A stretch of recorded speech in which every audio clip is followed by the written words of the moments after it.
ငါရဲ့နေ့တွေရက်တွေဘလို့ကုန်ခဲ့တာလေတနည်းအားဖြင့်ငါရဲ့အသက်တွေဘလို့ကြီးခဲ့တာလေပြန်စဉ်းစားကြည့်စမ်းအခုအသက်90ရှိပြီဘာတွေမေမေရရကိုယ့်အတွက်ထောက်ခံဖြစ်မဲ့ကိစ္စတွေဘာတွေလှုပ်ထားလဲ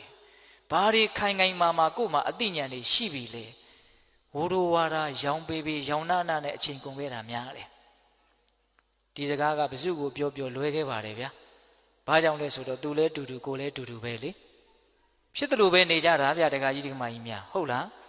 အသက်တွေသာကြီးလာတာ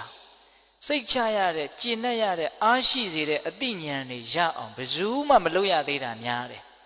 လုပ်ပြီးစားလို့အင်မတန်နဲတယ်ကိုအားမရတော့မကျင့်တတ်သောလူတွေပဲများတယ်ဘေးတင်ဟောနေတာမဟုတ်ဘူးနော်အတက်ပြောနေတာဦးဇင်းတို့ကဟုတ်လား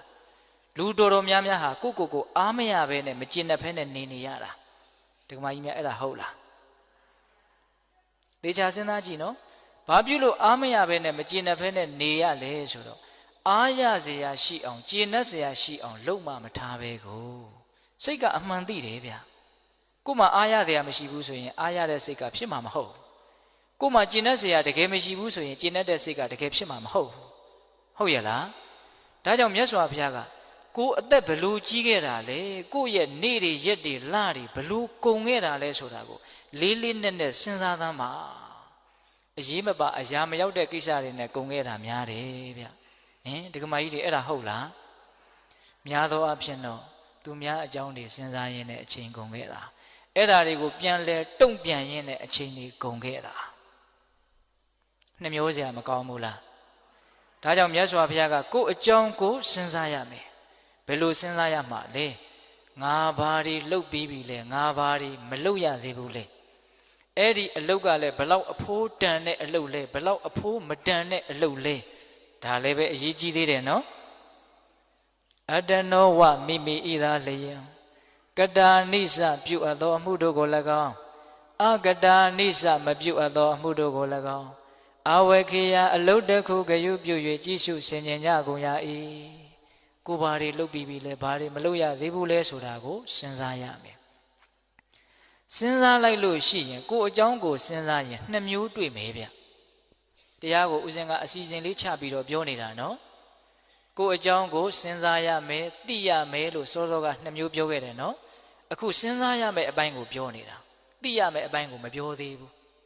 စဉ်းစားတဲ့အပိုင်းမှာလည်းပဲစဉ်းစားရင်လည်းနှစ်မျိုးတွေ့မယ်ကိုအကြောင်းကိုစဉ်းစားရင်ဘယ်နှမျိုးတွေ့မယ်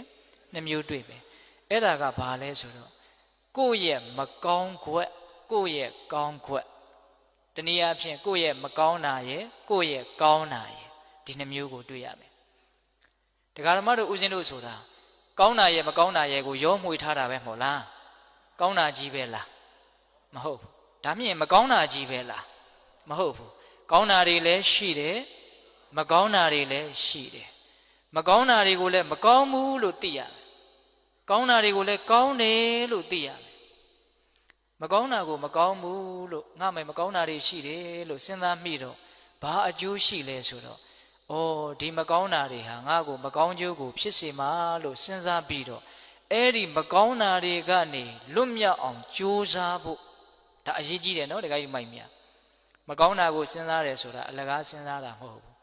အဲ့ဒီမကောင်းမှုကနေယုံထွက်ဖို့ဆိုတဲ့ရည်ရွယ်ချက်နဲ့စဉ်းစားရမှာဟုတ်လား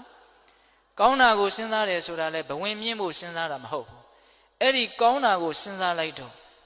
ငါတန်တန်ပဲကောင်းတာတွေလည်းရှိပါလားဆိုတော့ပီတိတွေနဲ့အားဖြစ်လာတယ်အားဖြစ်ဖို့အတွက်စဉ်းစားရတာမကောင်းတာကိုကြတော့ယုံထွက်ဖို့စဉ်းစားရတာကောင်းတာကိုကြတော့ရှစ်ဆက်ထားတဲ့ကောင်းခြင်းစိတ်တွေပေါက်လာအောင်အားဖြစ်ဖို့စဉ်းစားရတာ